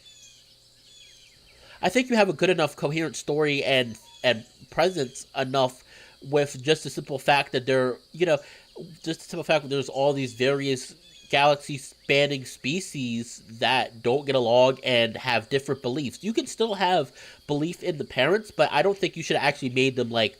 I think it should have been left ambiguous whether they're real or not. I think that would have made things a lot more interesting. If you made the parents ambiguous if the parents actually really did exist, or they were simply, just not real. Compared to outright saying, yes, the parents are real. Yes, they're these supposedly omnipresent gods. You know, the best word to use is gods that keep track of everything and decide what should happen. A strange feeling hangs in the air, not just the one caused by my awkward, glitched out outburst. Rather, something feels different, like I've broken away from something, like I've stared my way off a road I've been stuck on. It's like this wasn't meant to happen. And it's like I'm free. Amicus, is your friend psychologically sound? Of course he is. Amicus takes a closer look at me. You are alright, right? You said your throat modification is having issues? Yes, exactly. You have it, Chase. Point blank. The parents should have been used as a religious influence of the culture without them outright being a part of the story or outright acknowledged or denied. And I think the story would have been so much better with that. I think it would have been so much more interesting with the fact that these various cultures use them as an excuse for how their culture, how their culture is run. I rub my throat, finally catching my breath quickly, because something like that makes you think of real world culture. I mean, because like I said, the real world culture, you have various cultures that worship various different gods or mythological creatures or pantheons of gods, and I think that makes a much more interesting and compelling and realistic kind of political intrigue story than outright just saying, "Yep, here's this omnipresent species that just happens to know everything that's going to happen and is forcing everyone to go down the path that they dictate is the proper and best for the universe." I rub my throat, finally catching my breath, quickly nodding.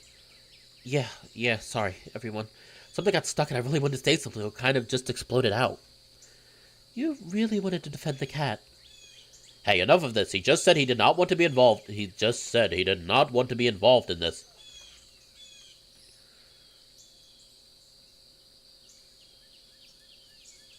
I just think we should consider who else plotted an assassination and made it look like an accident. It's a different situation, yeah, but I think we're a bit better than him and we can figure out a more peaceful way to solve this.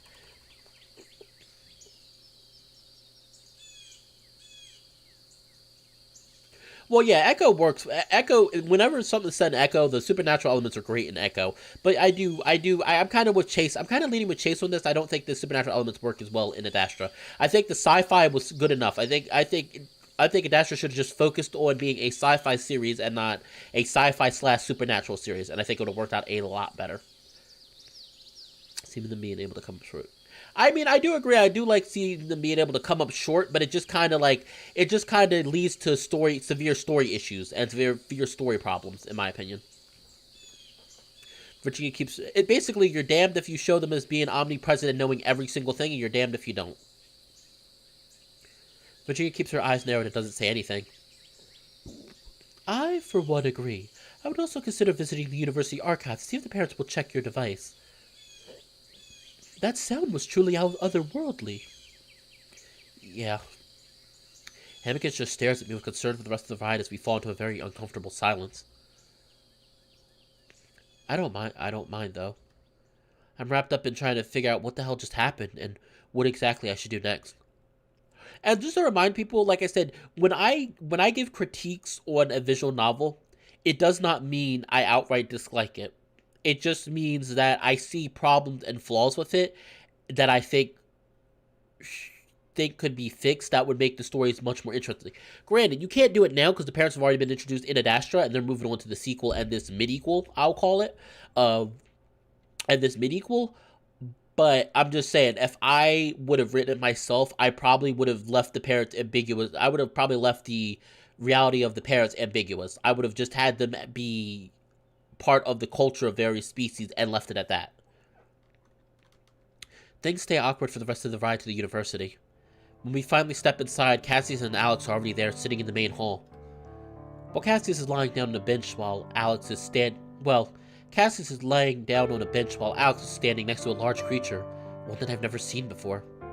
He's big, but so are most of the aliens I've seen. I know he's most likely our guide, the bear that Amicus mentioned earlier. If anything, his fashion gives him away as not being from Adastria. I don't know much about them or their culture. There's little mention of them in Adastria history. Probably because they never warred with the wolves. It makes me wonder if they have a lot in common. Alex is talking to him, and I can already tell that the conversation is awkward before I even hear what's being said. Think of it this way. I am standing on a bed of nails surrounded by flames. I am already in a painful position while being told I have the choice to leave it into a worse position. Is that really choice, or simply the manipulator using a poor situation as cover to claim they gave you a choice? Oh! Why is everybody? You can definitely tell that the artist has a big thing for power art style. Because why is everybody so freaking big? Like, geez, look at this bear. But I love this bear. Oh, I really like. Now, this bear looks like the old art style, and I'm perfectly content with it. I love it. I love this how this bear looks. All right. Oh, I am liking this bear. But that isn't the actual choice now, is it? The bear seems to notice our presence as we draw closer. Your Imperial Majesty, it is an honor to meet you. The bear bows low to the ground. Yeah, the color palette is excellent. That's another thing. The artist is really good with colors. If you haven't seen some of their other artwork, check it out in the description below. They have they're really, really good with choosing good colors that match well, that go well together.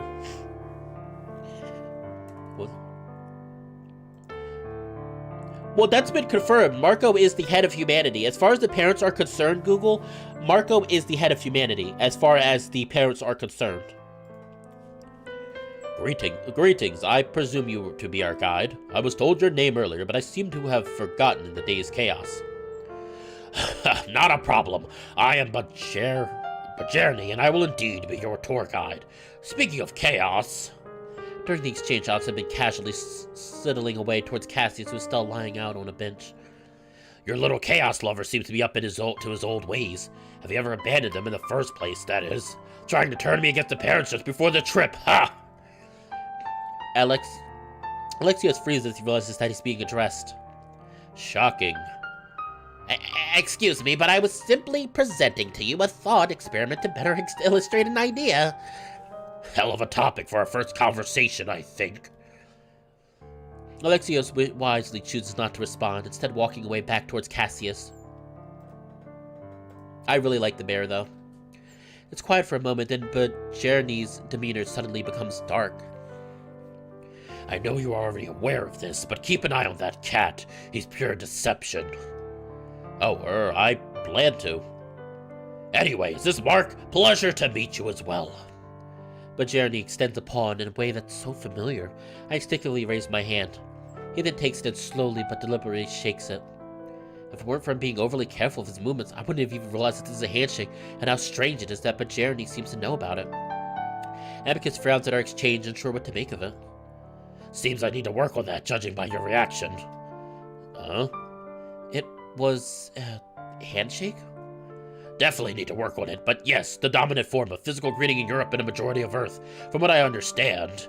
I thought you might know that, Amicus. Well, I do know quite a bit about Earth, Europe, and Italy, though I must admit, I've never been greeted in that way. Amicus gives me a look like this is something I should have told him. It's pretty formal, not really something that friends do. How did you know about it, though, Bajerny? It was shown to me during the briefing for this mission. Considering that we are preparing to integrate humanity in our daily interactions, we thought it best to start the process with you.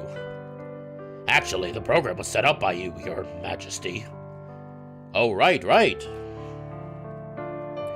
Perhaps I should undergo those programs before implementing them. Well, you're very busy running the moon and all. Besides, having the first human on Adastra as your companion is quite a bit more useful than knowing the intricacies of handshaking. It is a nice advantage, yes. Amicus pulls me against his side in a quick side hug, the human-style physical contact he's more familiar with. Amicus just shifts the gesture behind himself. Anyway, this is my sister and advisor, Virginia Neferu, the unofficial ambassador from Kemian, the Pharaoh's second son. Pleasure. Greetings. There's a bit more small talk, and it's clear that Bajerny actually finds Neferu more exotic than me, with a long tangent about the state of affairs at Kemia. Finally, though, Bajerny clears his throat. Alright, let's begin the briefing. Just an overview of the itinerary along with general specifics of each location, mainly for those of us who are not native to the moon. The bear fishes around its person, reaching into an unseen pocket and pulls out a tablet. Rather than the more common rod-style tablet, it's the type designed to act as a projector for more public demonstrations. I'm going to save this real quick. After discussions with the Tremavert and an analysis of the current political situation, we've decided on visiting 3 locations. First, we shall visit the city of Lux. Officially, it is known as Adastria's frontier city in the harsh, mountainous regions of the far north. Unofficially, it's known as the City of Defiance.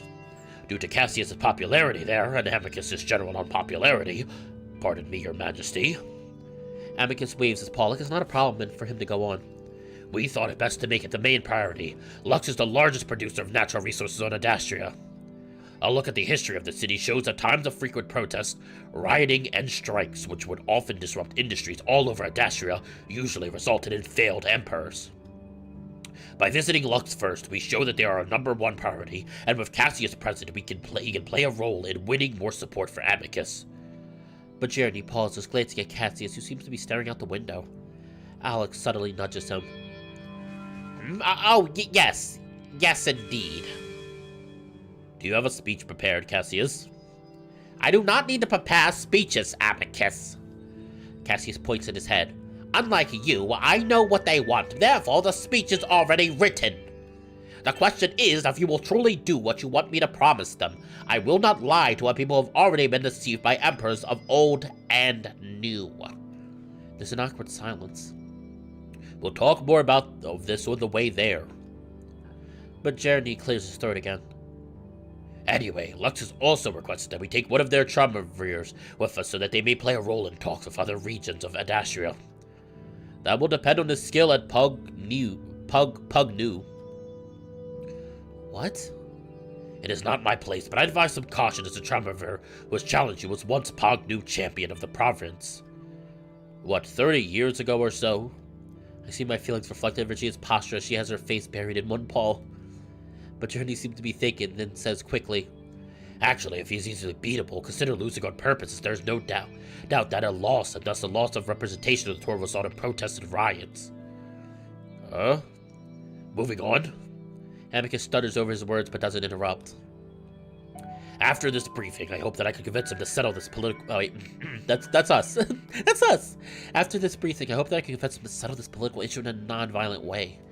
From there, we will visit the city of Lupus, considered the cultural epicenter of Adastria. This is where you might play a role, Mark. I shift on the bench I'm seated on. Oh? I look at Amicus, frowning, but he looks just as confused as me. This is a bit last minute, but it was suggested by their Tremavert that seeing and hearing a human speak might help them adjust to the idea of future human contact. Oh, yeah, of course. I could use some guidance on the speech, though. Never fear, most of us do not have the gift of a flowing tongue like Cassius. Therefore, a speechwriter has already prepared your remarks. I assume. Actually, you know what? That would be a good.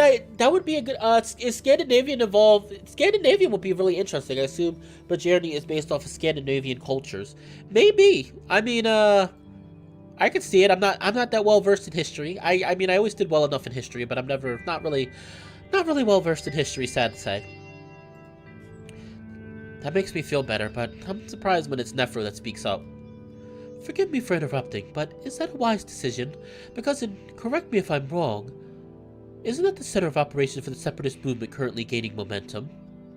I've seen their demonstrations, and while it's mainly imagery of myself being used to evoke their anger, Mark's likeness is also being used. Really? I thought it was only anti-Kemian. I assume their feelings toward the primates is more cautious rather than hateful. It's not the separatists, but rather a cult devoted to woven gods and woven supremacy. That's not to say there isn't a good deal of crossover. There is, but the cultists appear too strange for the separatist brand, so they are kept separate. What? I'm clearly completely out of the loop, and I feel like Amicus should have told me this. I look at him accusingly, but now his posture mirrors that of Regina's not too long ago. Actually, and I know it is not my place to say this, but I would advise Mark not to visit Lupus in its current state. This is the same cult that attempted to plant a bomb in the Forum, but botched it when the one doing the planning blew himself up. It's quiet for a moment. Then he adds as if it's an afterthought. And they did burn an effigy of Mark in their most recent demonstration. Random question, am I the only fan? No, I love futuristic technology like that. Projection screens and like, I love stuff like it's sci-fi, like projection screens and, I can't speak. I really love things in, like projection screens and, holograms. I love that kind of sci-fi stuff. No, you're not the only one, Tendo. I look at Amicus again, but he whispers to me. Let us speak in private after the briefing, all right? I just nod, not sure what to think right now. But Jeremy clears his throat once again. Well, that's all up to you and the Emperor, of course, though I will remind everyone that security will be airtight during the entire journey, so... Another awkward pause. Moving on. The last destination is Adrote, Adastria's entertainment and resort city. This will be a moment to relax after work is done in the previous cities, though of course this is also an opportunity to show the public your more sapient side, to remind them that you are not a soulless robot. But Jeremy puts away his tablet and looks at us expectantly. So these are our main goals for the next few weeks. Any questions? When is departure? In about 1 hour. It would have been about right now, but the delay is forcing another security check. Apologies for that. No, that's actually good. Amicus, Mark, please discuss what we just heard so that it will be sorted out before we leave. All right, this way, Mark. I stiffly follow the wolf down the hallway until it seems we're out of earshot. Think this is private enough? I guess. Why does it need to be private? Well, Virginia likely just doesn't want to hear it, and I know you prefer privacy when the conversation is about you. But it's about my duties, right? You have no duties, Mark, just opportunities if you so wish to take them. I mean, I think I should be obligated to do some things. But not if it endangers your life. But that's the nature of what we're doing, and what's with the separatist movement? And a cult? You told me this was a vacation. The majority of it is, but there will be portions involving the usual politics of it all. But what about the cult and burning effigies of me? Yes, this is something I was not aware of. I will need to look into it to make sure that the damned cat wasn't just trying to stir up trouble again.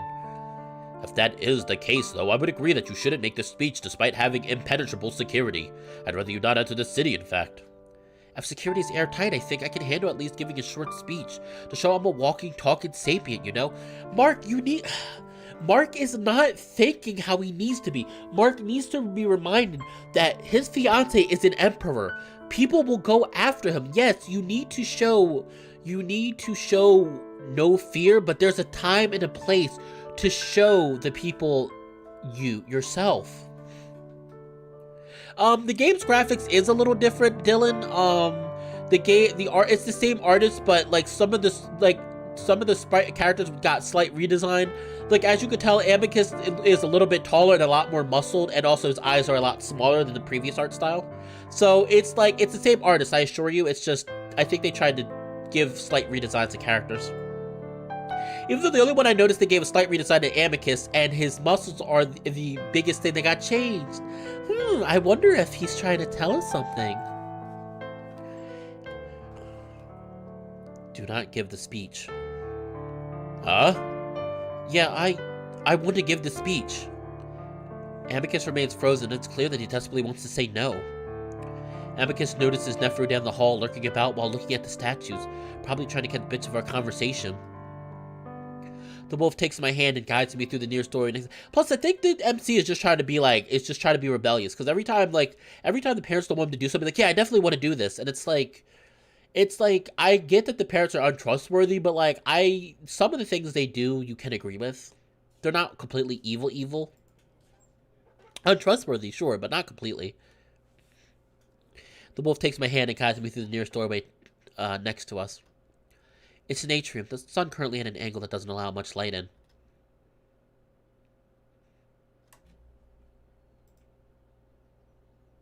It is a visual novel, which visual novel is a genre of video game that's used to be very, very popular in Japan, starting in the late 80s, early 90s to currently. But as of late 2000s, early 2010s, it started to gain a lot of traction in the It has started to gain a lot of traction in America. because I have a few visual novels I play. I got into visual novels about 3 years ago, 3 years ago, with my friend introducing me to Danganronpa, which I have not played on a stream. But very fun series. I would highly recommend it, especially with the Steam sale going on right now. Amicus takes me to a corner and then takes a deep breath. Ooh, I think I have this saved. No, I don't have it saved. Alright, I know that I've made promises to trust you, that I won't ever tell you what to do. But I'll still advise you, and it's just, have you ever had a really bad feeling about something, that something just isn't a good idea? Yeah, all the time, Amicus. And how do you feel about this exactly? Amicus is looking at me carefully. Do not give the speech. I roll my shoulders like I'm physically feeling something out. Pretty good, I think. What? Alright, ready to head back? No. I folded my arms, tilting my head. I knew you'd do this sort of way. Oh, look at cute, look at angry Amicus.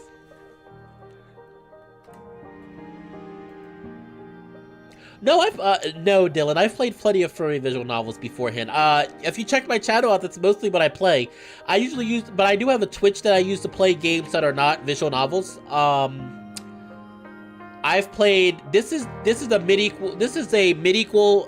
This is a kind of mid-equal for Adastra, which I played Adastra, which this game is part of. I've played. Four-letter word is another one. I've played extracurricular activities. I've played something recently called Ocean Avenue, which is a furry visual novel being worked on by my friend. I played a lot of them. If you and currently I'm playing one called Familiar Travels, which is a very interesting one.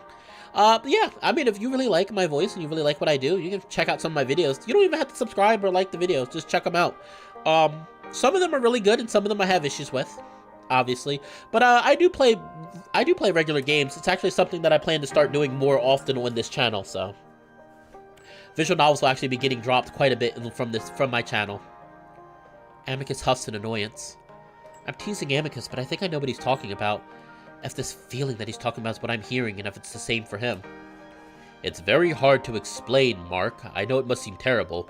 The way I promised you complete agency, yet question all of your decisions.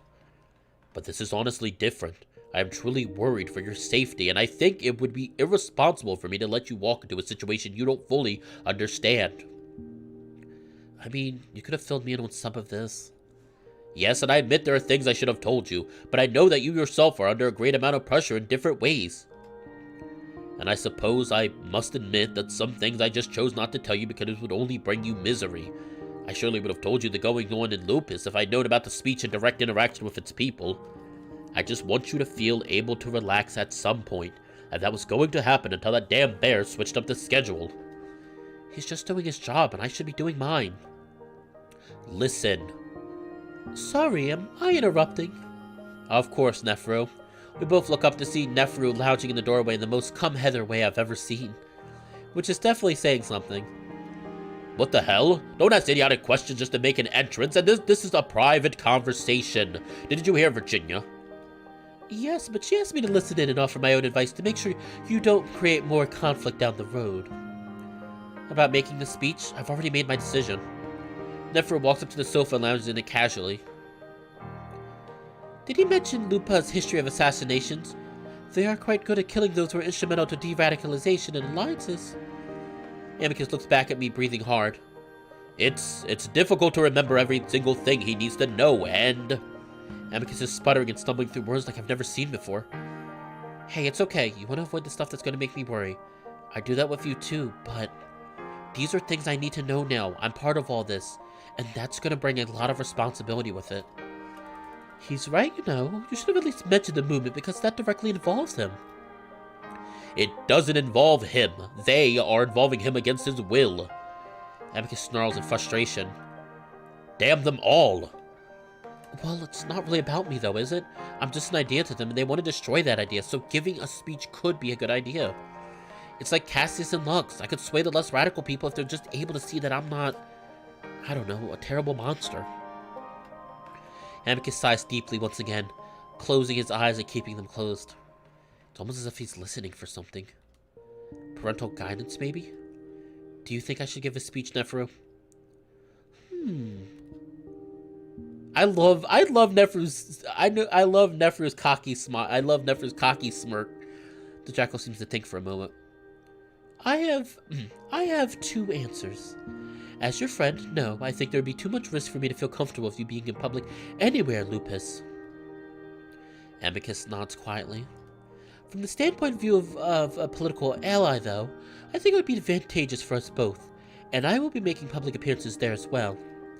That actually makes me feel a bit better. Do not make the speech. Then, I'll do it. This is my duty. Shades of Mara. Amicus is quiet for a bit, then nods. All right. So I'm going to have a word with that bear. I do not trust the way he briefed us. I'm the Emperor, and I should be let know these things before announcing in ways that completely embarrass me. Sorry, I just came back to mention that the security check is on track to complete sooner than thought. Was there something you wanted to say to me? Oh, just that, Let me give you some privacy. I'm going to visit the restrooms. Benjamin walks in as I walk out, leaving Amicus to deal with that particular situation. My mind is cluttered at the moment, though, trying to figure some of the things out at once. Something about the way the parents are, whatever it is, or whatever it was, tried to manipulate my voice, well... It's left me feeling angry, and to have that voice return when things are becoming dangerous again is too much. It will only lead me to scenarios that they didn't plan for or whatever. They don't know what they're doing, and for them to start making these ominous warnings again about something that could be helpful to all of us is making me more angry. I see Alex in the main hall off to the side reading the inscriptions on the statues. I'm going to tell him about what's being said about him, if only because I feel it's the right thing to do. Okay, I'm going to be honest, the MC is making me a little angry. The MC is making me just a little bit angry. They're being kind of dumb. It's really frustrating because Amicus seems like they're learning a little bit more than they did from learning. It seemed like they've grown a little bit more than they were in Adastra, but the MC started off growing at the end of Adastra, and now they're kind of just being dumb and rebellious, and it's kind of making me a little angry. Just a little bit. I'm going to tell him... Okay, I already read that. And because the parents tried to silence me for speaking up about it, and as I walk toward him, time stops. Oh, see, you pissed off the parents. Good job. Good job, MC. You pissed off the parents. There's a certain amount of satisfaction that I feel along with a good helping of fear. But I'm not letting them fuck things up a second time. I want real answers before this plan of theirs is put into action. Well, you've changed. You could say this is exactly what I wanted to happen. But I doubt I'll be able to get what I really want from them all that easily. Is this the end? This is the end, isn't it? To be continued. Yep, I was like, when it fades to black like that... Let me save. Damn. Damn. Alright. Well, almost 2 hours. I mean, maybe that's true. Mark is scared and he's potted it. That could also be it. Maybe, you know, like I said, things could change. Yeah, because, like, that was one of my issues, like, that was one of my issues in Adastria, but not really, like, because you understood the character, but no, it does, because Amicus was the one that let his emotions make his choices for him to determine, and with the MC in this, they're making dumb decisions through emotions, but, like, I don't know. It's kind of frustrating. It's slightly frustrating, but it doesn't ruin anything for me. Let me save the game real quick, though. Oh, I already saved. Okay. I think that's it. Well, this is a visual novel, so it's a work in progress game. So like every month or two, I think it's supposed to get publicly updated. So that's probably why they want to leave you wanting more. So they want you to want more. The team working on this wants you to want to play this more and leads you into continuing to donate money to help support the game. Oh, this is so peaceful. I listened to this earlier before the stream start, and I love this. I love this menu, and the music is so peaceful and relaxing. So peaceful. Hello, DJ. You came just in time. We're just ending. The stream's just getting ready to end. But I'm excited to see where things go, though. This is really good. This is much, much better of an opening. This is really good. I'm really excited to continue to see more of this. I will definitely be keeping up to date with this, but for the time being, while I wait another month or two for this to get another update, I will be playing what is out of Kemian so far. Maybe this week, maybe the end of this week, early next week. So, Dylan, I would give it a try. Check in the link down below. There's a link down below to download it. But I would check out Adastra first. Adastra is this takes place at the end of Adastra. So I would play Adastra first. Yeah, I get that. Mark wants to do the right thing, but on his own terms. That's true, and I can understand that to a degree. I think it's really just him being rebellious, like I said earlier. But that's it, everyone. I'm really sad to see us stop, but I really like everything so far. Art still looks as great as ever. Music is very nice. I'm so happy to be back in the world of Adastra, and I'm really happy to be back with this. I'm really happy to be doing this again. But with that being said, though, I want to say thank you to all the new people that stopped by the stream. I really do. I really appreciate everybody stopping by the stream.